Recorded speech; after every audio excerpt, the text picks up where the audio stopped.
So that kind of book, Dirty Old Men, like you get older, now you can't have no libido, you can't chase no women, you can't. If you look at the Bible, brother, Abraham, Moses, David, Noah, all given wives, right? Young wives when they were older men. And the women in the Bible, oh, well, that was back in the Bible. Okay, but it was in there.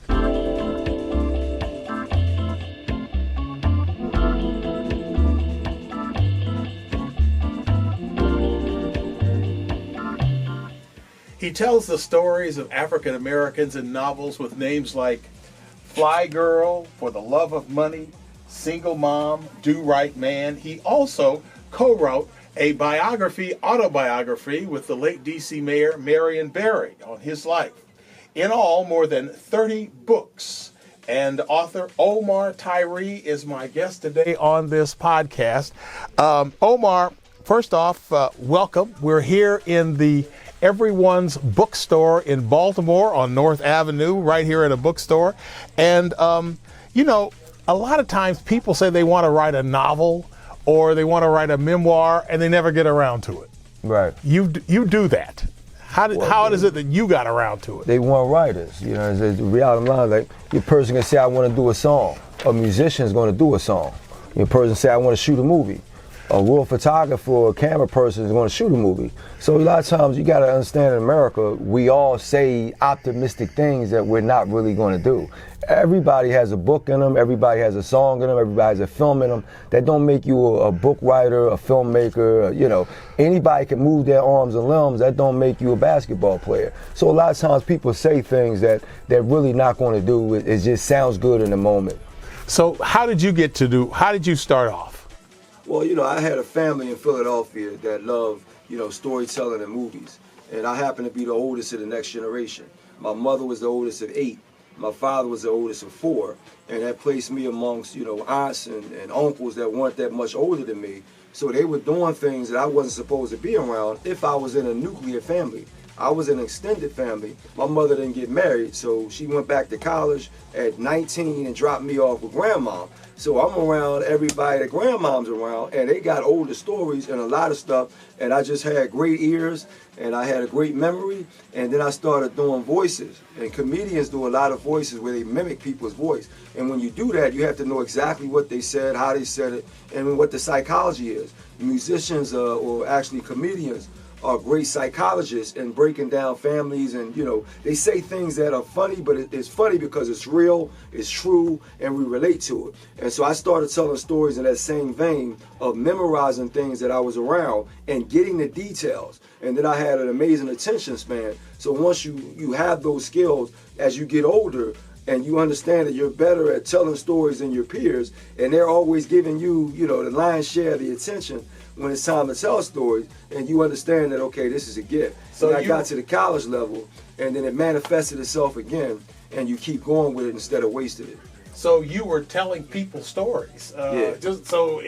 Well, we all do that. It's verbal. You have people that started out. This verbal. is what happened, and we went over here and we got involved with this, and this girl came out. I was that dude, and if you got anything wrong, I was going to correct you. That's not how it went. This is how it went. And so once you have that authority of telling stories, people give you that authority. And then once you became a writer, every time I say I'm a writer, I always wanted to write a book. They just start opening up to you. So I get a whole lot of stories without even asking them. So people tell you. Then how do you get it from verbal to on the paper? You write it down, type it out, same deal. Like, get it out of your system. People say that all the time. Type it out. Now we got cell phones. When we were growing up, we didn't have those. Now they got something all day long where they can type stuff up, dictaphone, and you can talk into it. So, it's easy at this point. You have to want to do it. Yeah, but you nevertheless did this in Philly and growing up there. West Philly, and then moved to Mount Airy. So, that was another story. You grew up in a aunt, uncle, cousins, and all that. And then I did get the nuclear because my mom ended up getting married. I had a stepfather from 9 years old. So then you move into a nuclear family where it's just me, her, and him until my 2 brothers came in. And so with that family now, I'm not around as many stories from the family, but now there's stories outside, the neighborhood, the football games, the mall, the movies, and all that kind of stuff, parties. And so you're still a storyteller, but now it's less family and it's more outside the family. So, I'd like to tell our audience that I first met Omar, I guess more than 20 years ago. I was a reporter at Channel 7 in D.C. Yeah. And Omar wrote a book called Capital City. And I thought, I was assigned to do a series of stories on, of all things, the N-word. And so I decided, well, if Omar can write these kind of books, he must know about the N-word. And so that's how we met. Yeah. I interviewed you, I don't know, some years ago, doing a series on the N-word. And of course, it would have to be a black news director who would come up with an idea like the N-word. Yeah. But it nevertheless was interesting. And as I recall, you were even saying I think about 25 then, because Capital City came out in 94. So it'd make me 25, so it was 25, 26. And you thought I wasn't gonna be ready for the N-word, but I mean, we've been using it forever. I don't use it as a term of endearment. I never did that. My grandmother didn't use it on my mother's side, the storytelling side. And then on the other side, my father's people, they overused it. And so then I'm looking at one family that don't use it all, and the other family that overuse it. And I was like, I don't like that, the way they and it was always negative. You know what I mean? These N-words don't make no sense. These N-words are crazy. I hate these N-words. So it was never a term of endearment when I heard it from my family. And then my grandmother on my mother's side, she didn't try to have anybody use it around her at all. And so it was never a term, but when you go up in the black community, brother, in Philadelphia, in D.C., and Baltimore, come on, man. So you hear it all the time, and you get what it is. So, I sat down and explained that to you, but it wasn't a word that I use on a regular like, the other guys do. In fact, in D.C., they say shorty, Joe, youngin', and then Philadelphia, we got cuz, we got family, we got boy. So we got other words that you use instead of the N-word. So you're even figuring out what people say in different cities? All the time. All the time. That's the first thing. If you're a storyteller, immediately, as soon as you open up your mouth, I hear your accent, I hear your verbiage, you fast talking, slow talking, any of that. That's how storytellers are. We're sponges. Anything you say and do, I got it immediately. So you can tell a person they start talking to you if they're from Baltimore, D.C., or Philadelphia, you can sort of pick it up right away. And I'll ask them. I have no problem at where they're from. When I first heard the Geechee language down in Charleston, South Carolina, where you from, man? What do you mean? I was like, whoa. And it was faster than Caribbean. So I was like, that ain't Caribbean. What is that? So yeah, anytime, if I don't know it, I'm gonna ask you. But that makes its way into your writing. Yeah. Well, I mean, I'm not doing it for writing. You gotta understand, I love culture, period. And then I write about it. But I love culture. So it don't mean like every time I ask a person a question that's going to be in the book. I just love knowing things. I don't like saying I don't know. I don't like that at all. In fact, with my son, they tell me all the time, you don't know, you go find an answer. I don't want to hear I don't know. I hate that. So typically I like getting a lot of information, and books give you information. So let's go a little bit about who you are. So Right. You grew up in Philadelphia. Right. And my understanding, reading about you, your name was not Omar Tyree at birth. Yeah, I was Anton Eric McLaurin with the McLaurin family, Scottish, Irish. We black people, but we all got these names from everyone else. We don't have African names now. And of course, once I got into the whole storytelling and reading books, you end up reading Malcolm X, in my freshman year of college. And I'm like, we don't even have our own names. And then my father's real name, his name was Tyree. You get the mother's maiden name if they don't get married. So McLaurin is my mother's maiden name, Tyree is my father's name. And I always loved that name. And then the Omar Rashad I picked up for the Muslims are really strong in Philadelphia. Malcolm X is a Muslim. I'm not a Muslim, but I understand, the power of the religion for black people and what it did for black men. But that's where, Malcolm X, I said, we don't even have our own names. And a lot of times we don't change it legally. And you'll have brothers saying, well, my government name is, I said, that's ridiculous. If you're going to do it, then do it. So I went ahead inside the Philadelphia court system, February 17, 1992, right out of Howard, paid like $150, whatever, got the information I needed, and legally changed my name.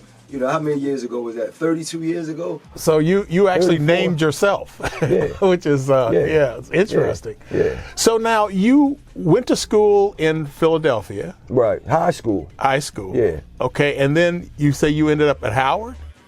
Well, I ended up going to Pitt first. I was a football player. So I wasn't, an academic. I was a smart dude, but I wanted to play football. I wasn't, on the academic side. I was just going to college to play ball.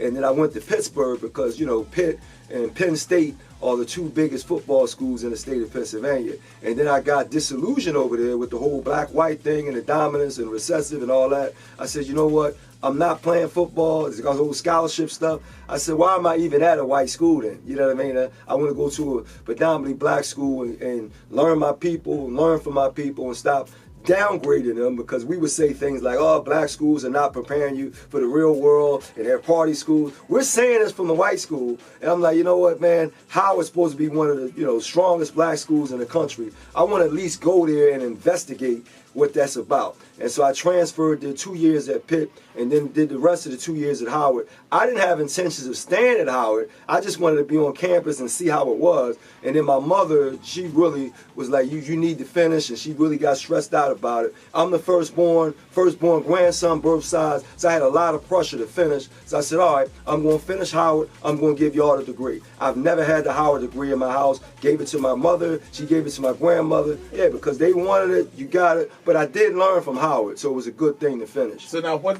was your major at Howard? I came to Howard, I was a pharmacy major, because you have to major something. I was playing football. My mom's a pharmacist. I was a math and science guy. People don't understand it. And an athlete. So I have so many different variations. When I got to Howard, I transferred into, School of Education for English. Because by that time, I knew I was going to be a writer. Now we're talking about my junior year of college. So by then, I'm not going to be an athlete. I'm not going to do the pharmacy thing. That was just for my mother. Let me do what I'm good at, and it was writing. So I did 1 semester of English. Came to Howard, I had 3 white women teaching English. I said, this is ridiculous. And then they were teaching the old classics, white books, the classics, because you're learning English. It's their language. So I was like, this is not working. This is not what I want to do. And so I went over to journalism.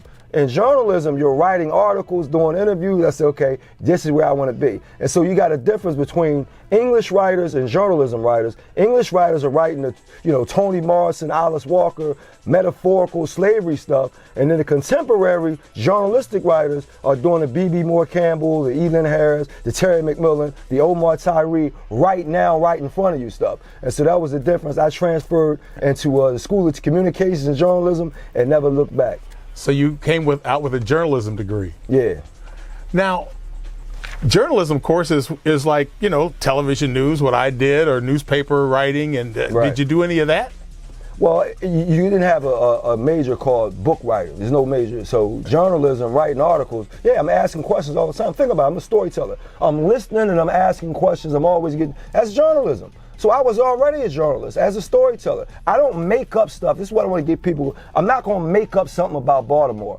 I'm going to go check out Baltimore, check out where the hot areas are, what's going on there. Then I'll brag a character and put that character in the middle of realistic Baltimore. That's what I did with all my books in D.C. I'm not going to change D.C. What I do is put my character in the middle of that so I can create the story I need with that character in D.C. But I'm not recreating the world. I don't do that. So my stuff is what I call faction. It's fiction based on the facts all the time. Okay, so you see a big connection between journalism and what you do. Everybody does that. We go on research all the time. When Octavia E. Butler was still alive, was one of the best fantasy writers of the black community. She said, you write what you're interested in. That means you're going to do research on what you're interested in and write that, because you're going to have a passion about what you're interested in. A lot of times people say you write what you know. So how did you get started? Tell us about your first novels that you wrote. Colored on White Campus. I was at the University of Pittsburgh. And for people that have ever seen the Spike Lee movie School Days, he had a character that Lawrence Fishburne played that was always complaining about something. I became that individual because I was very reactive. And so I was not willing to take the recessive stature as a black man in white America at a white school where we made up 5%, and every day we talking about getting along and sitting in the back of the class. That's not my personality. Again, I'm the oldest grandson. My father was the oldest, my mother's the oldest. All I know is being a leader and out in front. I've been that way my whole life. So now you're gonna put me in the classroom with white students and I'm supposed to be in the back of the class, and I'm like, I don't even know how to do that. You know what I mean? So I'm like, nah, this is not for me. And so once I picked up on that we're trying to get along and, just passively meld into the crowd. I'm like, I'm not no meld into the crowd. I'm going to take charge. I'm going to lead the class like I'm supposed to do. And I was doing that at Pittsburgh, and they had some friction, you know, when they black student leading the classroom. And so I didn't want that friction anymore. When I came to Howard, it was natural. Everybody's black. They expect you to lead. Somebody got to do it. And so it was natural for me to come to Howard and finish off, you know, what I started, because that's my personality. And that was your first book?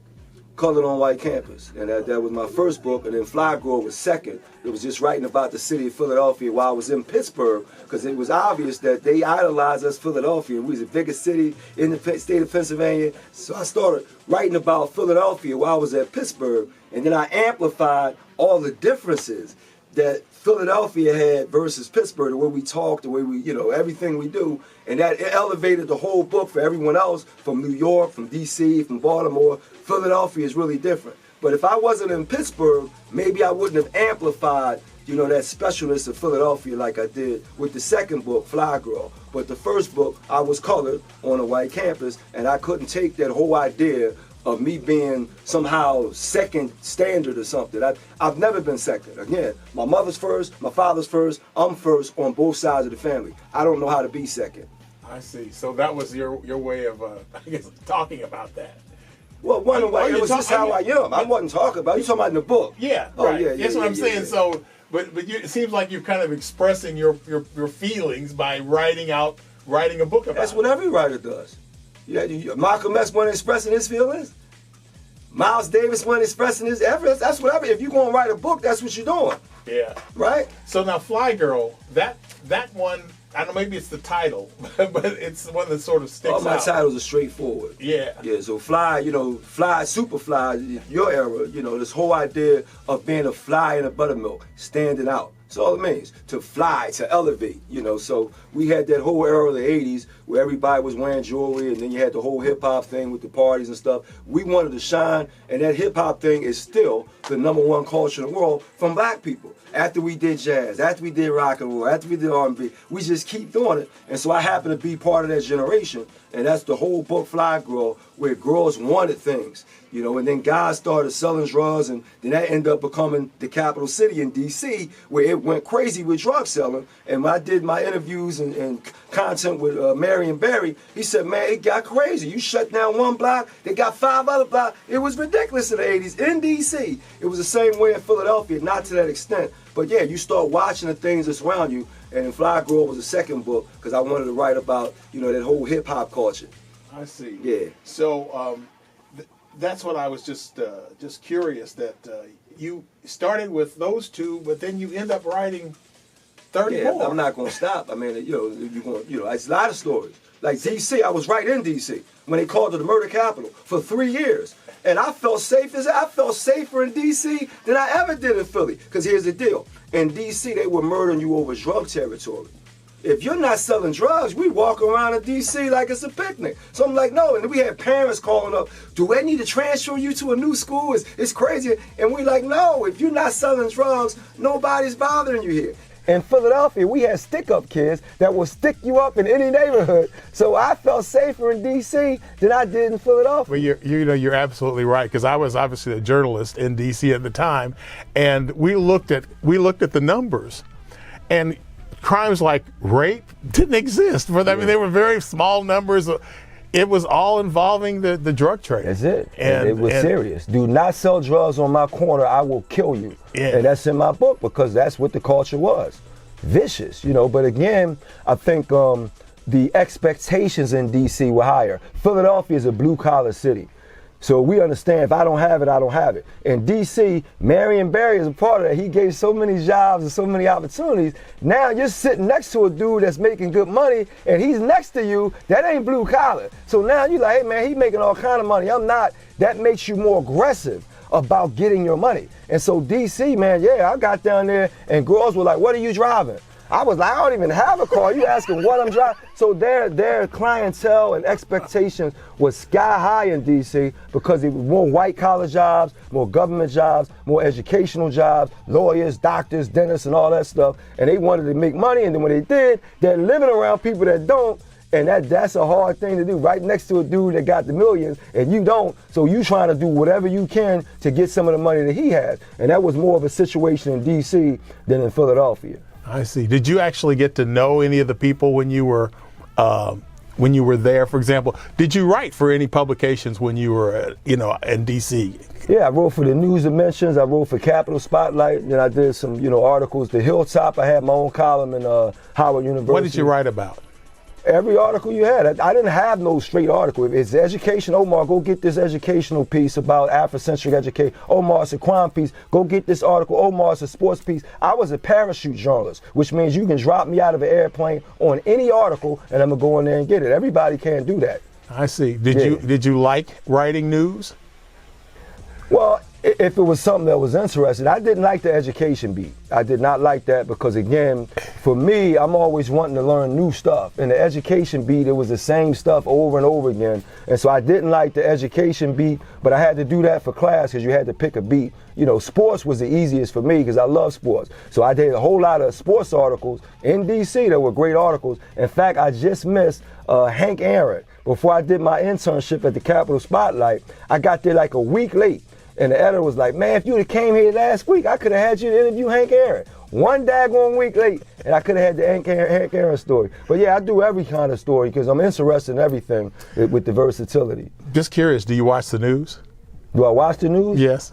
I don't watch the news like, other people watch. It's only 3-minute clips. In fact, I used to make fun of broadcast journalists because I said, you only doing little clips. I'm writing whole articles, doing the whole research. You just doing little 3-minute clips. And then I said, go ahead and put the cameras on me. So I was at Howard University doing a broadcast clip. That's in them, do my part. Write a whole article and they couldn't do it. So I would always talk about broadcast journalists. That's easy, man. I call them good face people. You just want to do a good face, take your face this way, take your face that way, say a couple things, and then you off the Having been a broadcast journalist 50 years, I disagree, but nevertheless. Of course you are. But I was there arguing with the students, and they couldn't shut me down, and they put the camera on me, and I was bang, bang, bang. Same thing when you interviewed me about the N-word. I didn't flinch, I didn't stutter. I get right on there and do my thing. But if I ask you guys to do my stuff, and you write an article that's 2,000, 3,000, 4,000 words, you in trouble. Yeah. I can do your part, though. Well, we'll see.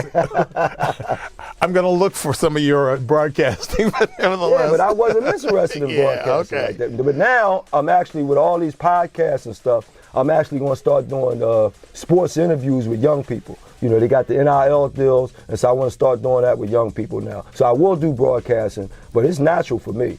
So now I looked at a list of your books. Amongst these 30 books, I've looked at some of them, and one thing that I made a list of some of your books here that I thought were just the names of them as I get. When you ran off all the romance books, it's funny that all my masculine books, they don't do well because men still have a problem with reading, particularly fiction. That's always, and they get mad when I say that, but it's like, dude, you think I'm going to make this up? I've been around this for years, and the main men that read my content is in jail because they're locked down. Now they have all the time in the world to lock themselves down and read. When you're out here, man, you're chasing stuff, you don't have time, you're always running around, then everything has to be fast. Get it to me right now. Put it on audiobook. They don't want to spend that time to understand what it is. And so it's always been an issue writing masculine books. You can write them, but you're trying to sell them, they don't do well because the women want their own content. And so it hurts me that I have more feminine-based books that are more, like the Fly Girl book versus my Just Say No, you know what I mean? Or Do Right Man, or the last street novel, masculine books that were very well done, Pecking Order, a business book. So it's a lot of books that I would love to have more stature, but if women are not going to read them and you're dealing with men, you have to get a whole lot more publicity or a movie deal because then they'll have that connection to it to at least buy the book. I don't know if they're going to read it, but to buy it. So yeah, it's always been an issue. Okay, well, I guess I'll kind of, but something like Fly Girl, right? Single Mom, right? Yeah, so you're naming the Sweet female St. Louis. Books. All the female books. Okay, that's what I was saying. So basically, you're saying you didn't write down any of the masculine, but no, I got some. Because Capital City is a masculine book. Say it again. Capital City. Okay, right. One book. Well, Capital City. I got City. 30 books. I assume Do Right Man has something to do with it. it. Keep going. But even with that title had to be changed for women. Just Say No. I haven't read that book. That's a male. That's a man's that's book. my favorite book. Oh, is it? Okay. No question. And you didn't say that. Now he says Just Say No. You didn't say that. Well, I got the list here. Right. I'm just going down the list I want him to bring out the masculine book because he's saying all the feminine books. Boss Lady is a feminine book. You already know that. Yeah. And that's a problem we're having right now because, again, the expectations of females, I don't want what my grandmother and my mother put up with. I want, so that's a problem now because guys have to adjust to that. Women wanting to be in dominant positions now, that's something new. And then they bring up this emotional intelligence thing, and I'm like, wow, we were trained not to be emotional so you can get your work done as men. Now you want us to be emotional. So it's something new going on. But what you're also doing with these books, some of these are series, right? For example, Fly Girl. Really. That's the only one. Well, there's a continuation of Fly Girl. I did that because I wanted to keep trying to get the film deal.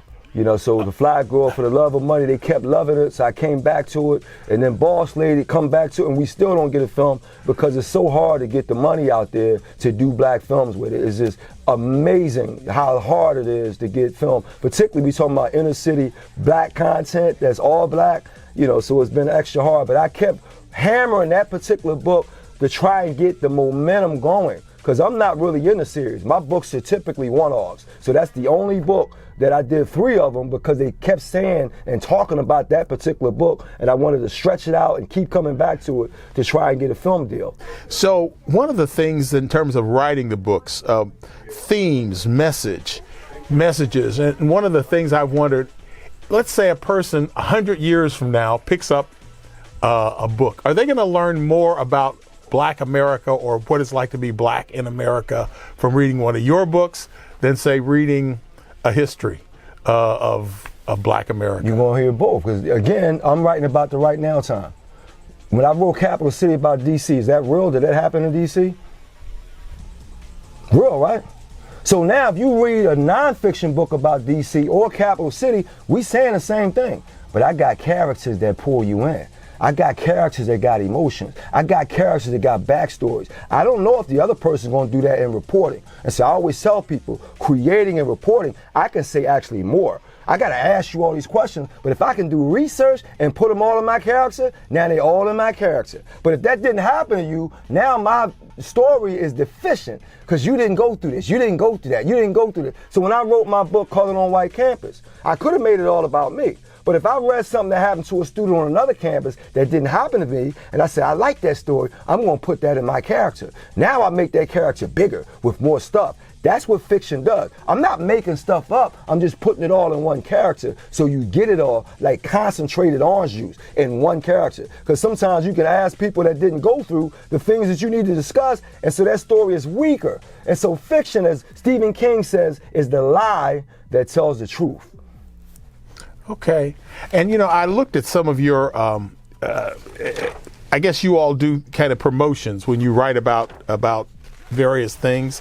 And I was kind of interested in looking at some of your, the promotions for your books.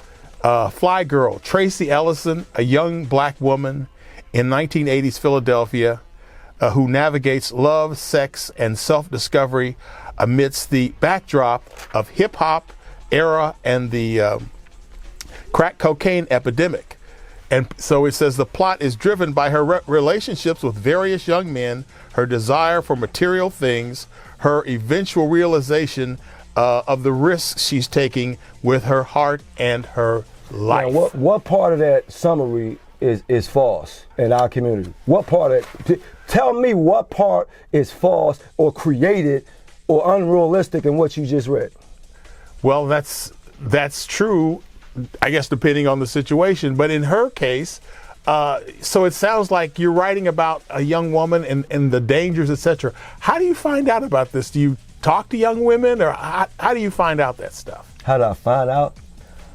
They're right next to me, man. I'm from that same generation. I'm hanging out with the dudes she dating. I was one of them dudes she dating. I didn't have to do research on that. It's my community. That's like asking you about civil rights if you went there marching. Well, how'd you do it? And you like, I marched with King. I marched with Jesse Jackson. I marched with, so ain't nobody got to tell you that. I'm right there. I'm from the hip hop generation. That's my story. That's our story. So ain't nothing made up. All I'm doing is say, okay, I'm going to put that in the book. That's all it is. That's what I've been telling you this whole time. I take stuff from real life and put it in the book because I paid attention. You gave me this while ago. Yeah.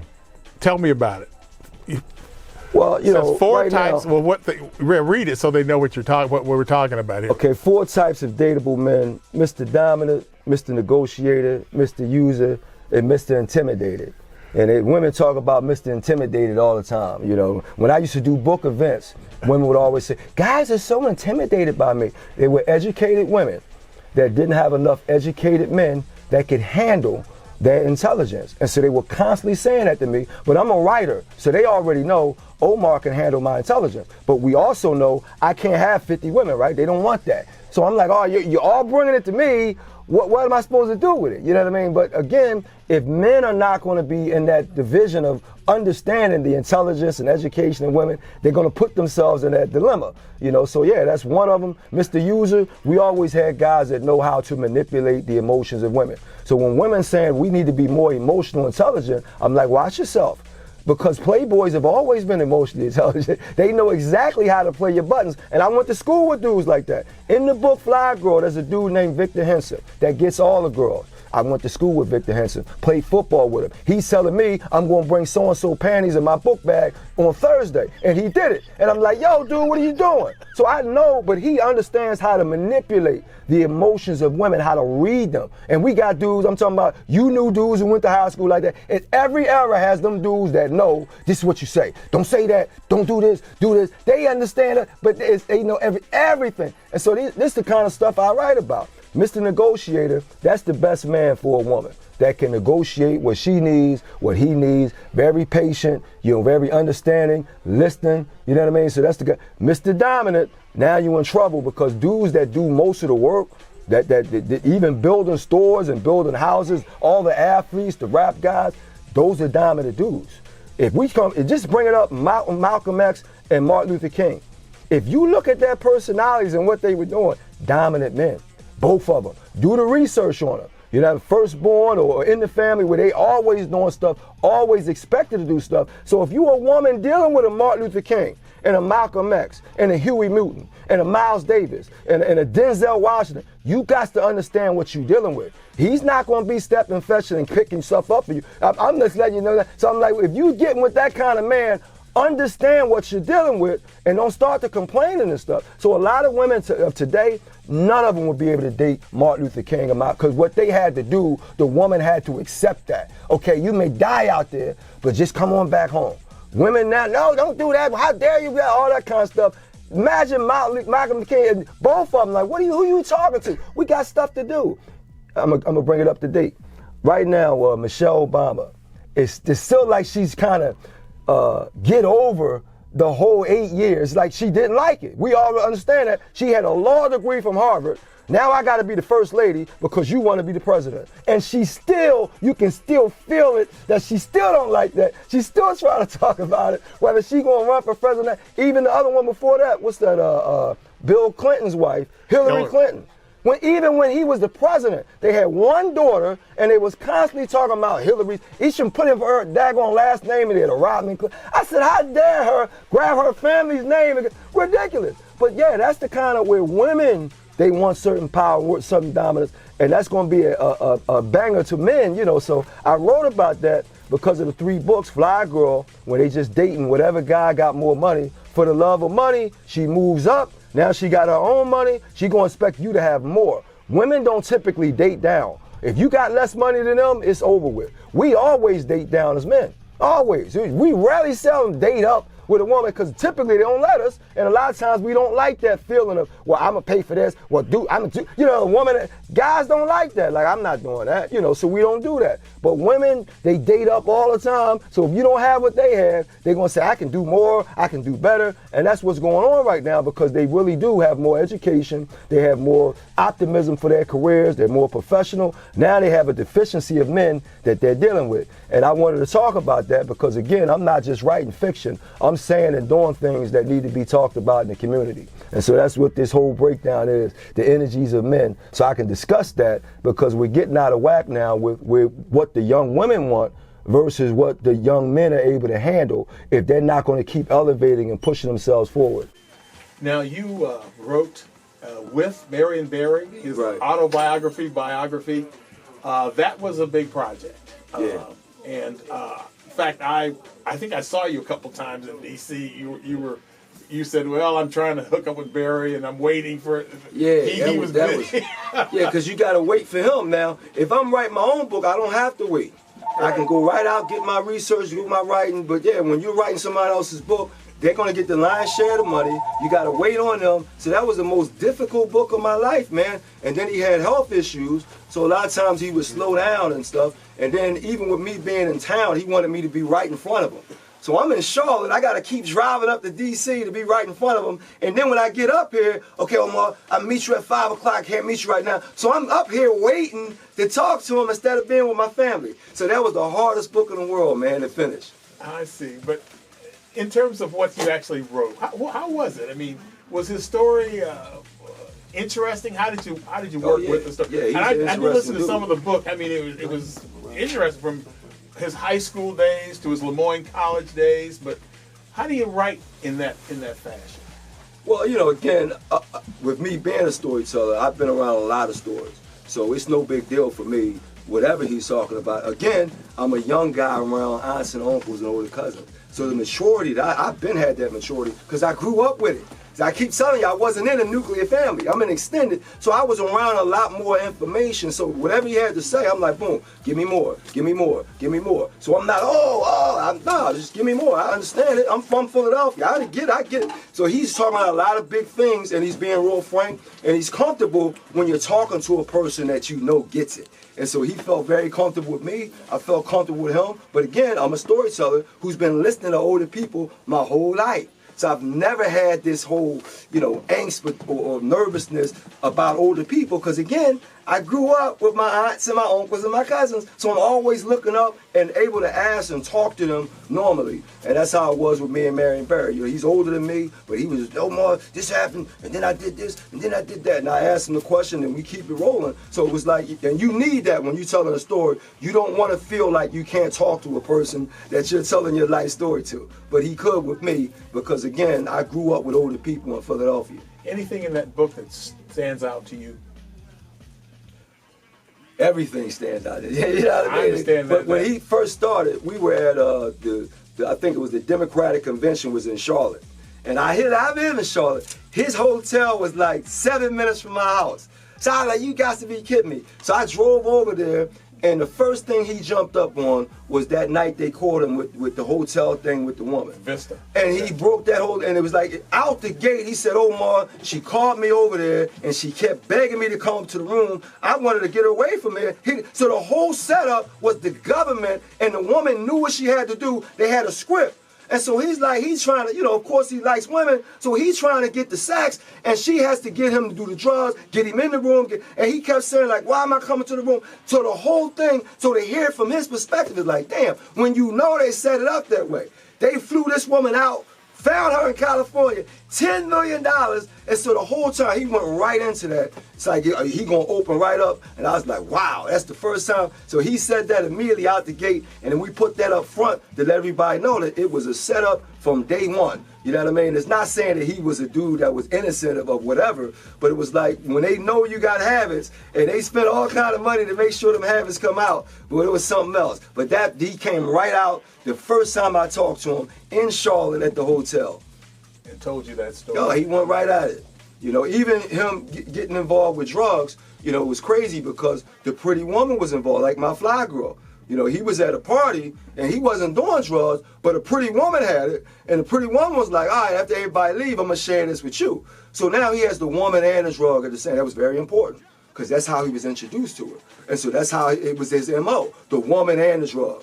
Because he really likes women. Marion wasn't really into drugs, but the woman introduced him to it with the woman, and so you got two things clashing there that are both climatic. You understand me? And so he got introduced to both of them, and that was another thing that I understood. Again, me being a storyteller, that was very instinctive. And so even with his MO later on, you gotta have the drugs and the woman. You can't separate the two, because that's how you get married, because he really just wants the woman. And that happened at night. He wanted the woman, not the drugs, but she had to get the drugs because he's not gonna go to jail for just wanting the woman. He gotta take the drugs. And so she had to force that whole situation. Man, it's magnificent. But for me, knowing as a storyteller, that he was introduced to the drugs by a pretty woman, that boy, because that's how he always did it, the drugs and the woman. He wasn't doing drugs by himself.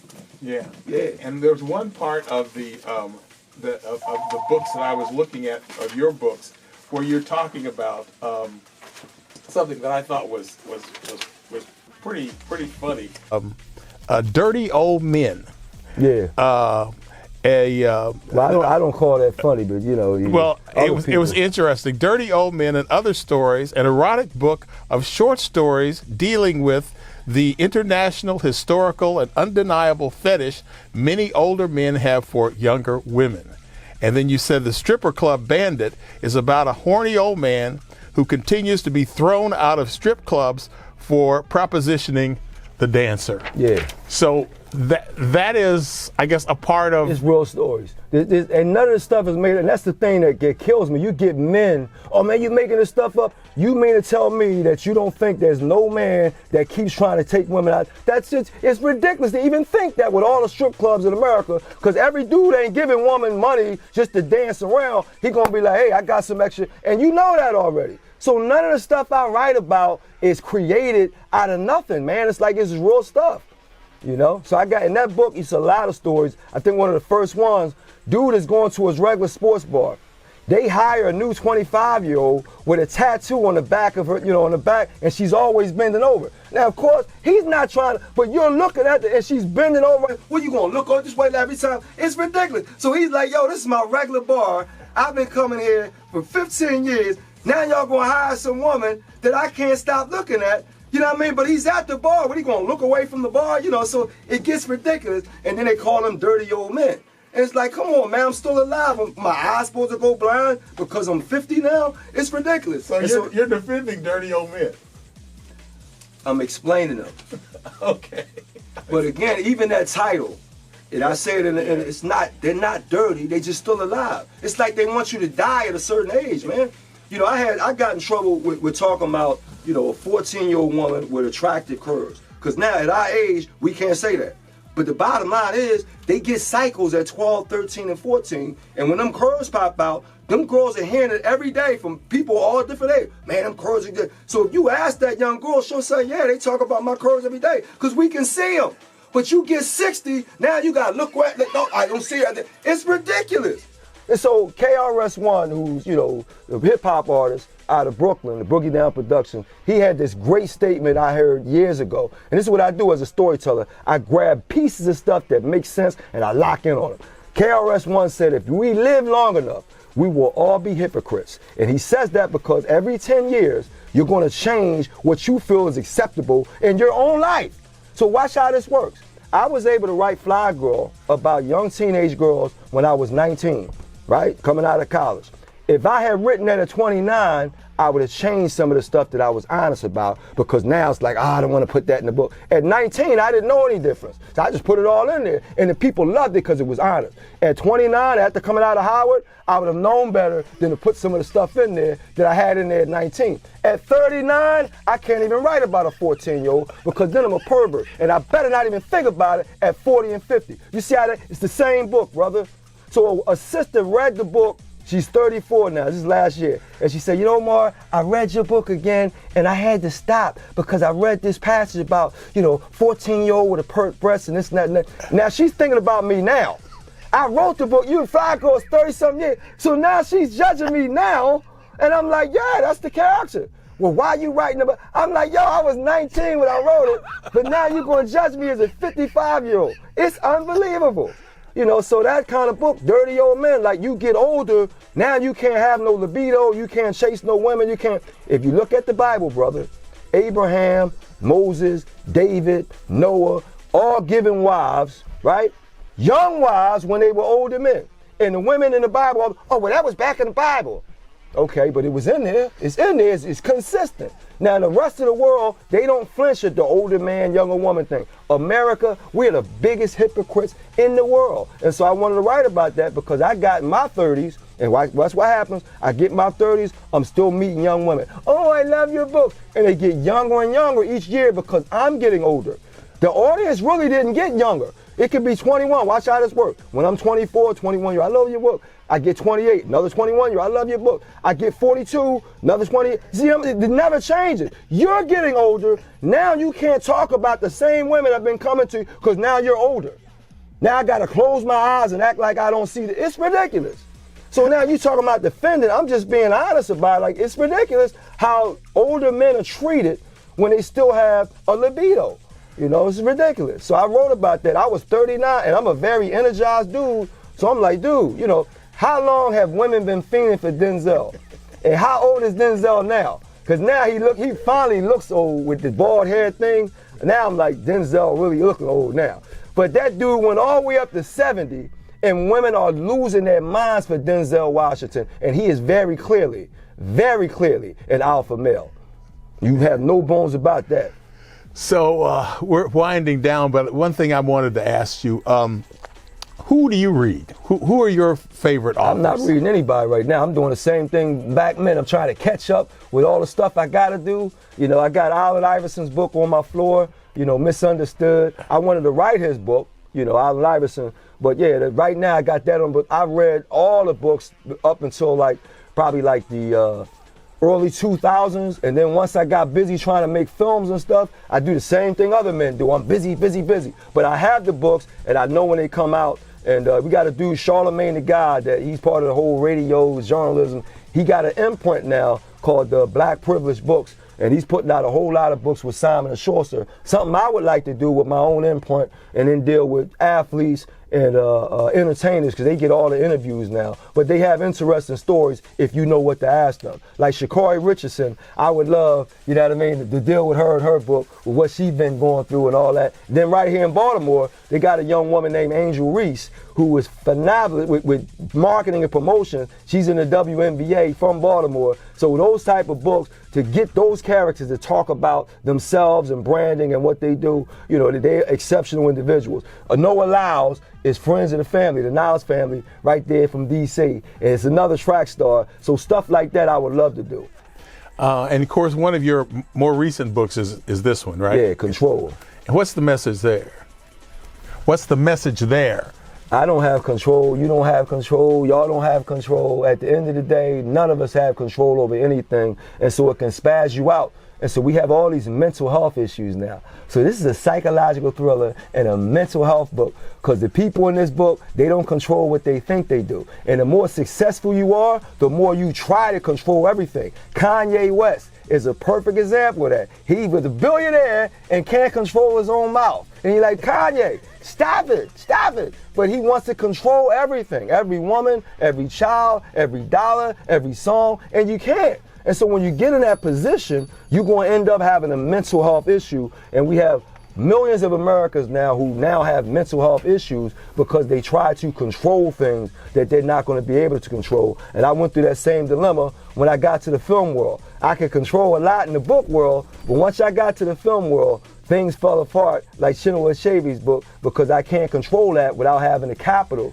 that you need to control that industry. And they know that you need the capital to do those films, and then the distribution, all that. So I said, I'm going to write a book about a character. I got a psychologist in here. She got 6 clients that all have control issues, but she's human too. She got control issues too. When you got people that know a lot, they got control issues too. So it's not like they absolved from the world just because she's giving advice. You see what I'm talking about? So all those characters, and then it's based in Atlanta, they got a whole lot of control issues in Atlanta because they have this belief that they can do so much now. Atlanta's popping, I'm gonna do this. So you got all these people moving to Atlanta to make things happen, and a lot of times they don't make them happen. So they're trying to make them happen, and they don't happen because you don't have control over whether it happens or not. but Tyler Perry does. Right? Okay. So even with that, control. Tyler Perry wants to control everything he's around. So that's a normal situation. It's a mental health issue for a lot of us. So this is a mental health book. I see. Well, this is my last question, which I always ask is there something you really want to talk about that I didn't bring up? What's that?